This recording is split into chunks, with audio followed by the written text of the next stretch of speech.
পাকিস্তানের বিপক্ষে ট্রফি জয়ের রাতে ড্রেসিং রুমে শুধু উৎসবই হয়নি, বেজেছে বিদায়ের রাগিনী। কথা কম, কাজে বিশ্বাসী, সাফল্য নিয়েই ছাড়লেন চাকুরি। বলছি গাজী আশরাফ হোসেন লিপুর কথা। 2 বছর প্রধান নির্বাচকের দায়িত্বে ছিলেন।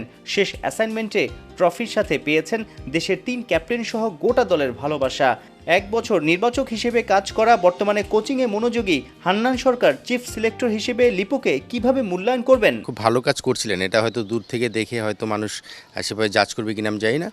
ভালো কাজ করছিলেন, এই জন্য কথাটা বলবো। আমাদের কিন্তু একটা পালাবদলের সময় এসে দায়িত্বটা নিয়েছিলেন লিপু ভাই। 2 বছর তার জবটা কন্টিনিউ করেছেন। সেখানে বেশ কিছু কঠিন ডিসিশন বা সিদ্ধান্ত নিতে হয়েছে, যেগুলো স্ট্রংলি উনি নিতে পেরেছেন, আবার কিছু কিছু জায়গায় বাধার সম্মুখীন হয়েছেন।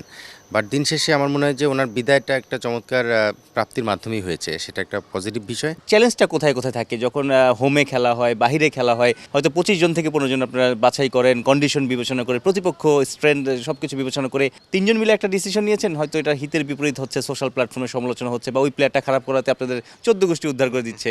11 থেকে 12 জন প্লেয়ার কিন্তু তারা করে ফেলতে পারবে সবাই। বাকি 2 জন বা 3 জন প্লেয়ার নিয়ে কিন্তু সবসময় একটা আলোচনা বা ওই টেবিলে ডিসকাশনের মধ্যে চলে আসে। সেই 2 জন বা 3 জন প্লেয়ার যারা হয় তাদেরকে কোন পজিশনে কিভাবে চিন্তা করা হচ্ছে, ওই কন্ডিশনে তাকে কিভাবে ইউজ করা যেতে পারে। লিপু ভাইয়ার আজকে আমি বলতাম আচ্ছা ও কেন, সেটার উত্তর আপনারা দেন, আমিও জানতে চাই। কারণ কথাটা হলো আমি জানতে চাই বলতে এটা একজন সাধারণ দর্শক হিসেবে আমি জানতে চাই। সো এই কোশ্চেনগুলো সাধারণত আমি করতাম এই 2 জন সিলেক্টরকে, কারণ আমি জানি এটার উত্তর কি, আমি কেন বলেছি সেটার কোশ্চেনও আমি জিজ্ঞেস করতাম, এটা কেন আপনারা আমাকে জিজ্ঞেস করেন, আমি অ্যান্সার দিব। হেলদি একটা ডিসকাশন, এবং এই ডিসকাশনগুলো একটা সময় কিন্তু একটু মানে উত্তপ্ত হয়ে যায় অনেক সময়, বাট সেই জায়গাটাও নিজেদের কাম রেখে নিজেদের লজিক দিয়ে সেটাকে ইস্টাবলিশ করতে হয়। জাতীয় দলের নির্বাচক কমিটিতে এখন আছেন কেবল হাসিবুল হোসেন শান্ত। গুঞ্জন আছে প্রধান নির্বাচকের পদে দেখা যেতে পারে সাবেক অধিনায়ক ও সাবেক নির্বাচক হাবিবুল বাশার সুমনকে। আরেক নির্বাচক হিসেবে ছক্কা নাইম খ্যাত নাইম ইসলামের নামও ভাসছে ক্রিকেট আঙ্গনে। জবটা কিন্তু খুব ইজি মনে হয়, খেলা দেখবো সিলেকশন করে ফেলবো, ব্যাপারটা তা না। এটার মধ্যেও ডেডিকেশন, কমিটমেন্ট থাকতে হয়। সেই জিনিসটা আমি নিশ্চিতভাবেই যারা আসবেন তাদের মধ্যে থাকবে আমার বিশ্বাস। খেলা দেখার পাশাপাশি খেলার ডিপে ঢোকা এবং সেটা নিয়ে অ্যানালাইসিস করা, এই বিষয়গুলো খুবই দরকার।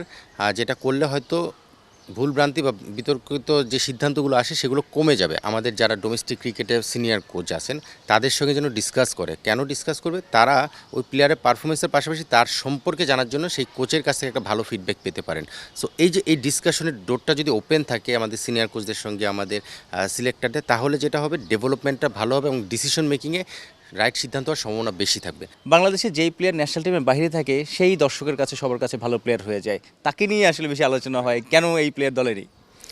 এটা তো কারণ অন্যতম কারণ হচ্ছে আমাদের ডোমেস্টিক ক্রিকেট এবং ইন্টারন্যাশনাল ক্রিকেটের যে একটা ফারাক, একটা গ্যাপ কিন্তু রয়েছে। আপনি যদি দেখেন ডোমেস্টিকে যারা পারফর্ম করছে তারা ইন্টারন্যাশনালে যে পারফর্ম করার জন্য সেভাবে প্রস্তুত না, যখন তারা এক্সপোজ হচ্ছে সেখানে।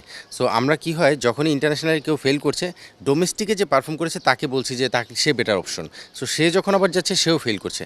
তো এটার অন্যতম কারণ হচ্ছে আমাদের ডোমেস্টিক এবং ইন্টারন্যাশনাল যে একটা গ্যাপ, এই গ্যাপটা যত কমে আসবে, এই দূরত্বটা যতটা কমে আসবে, তখনই দুইটা জায়গায় সিমিলার পারফরমেন্স আমরা প্রত্যাশা করতে পারবো।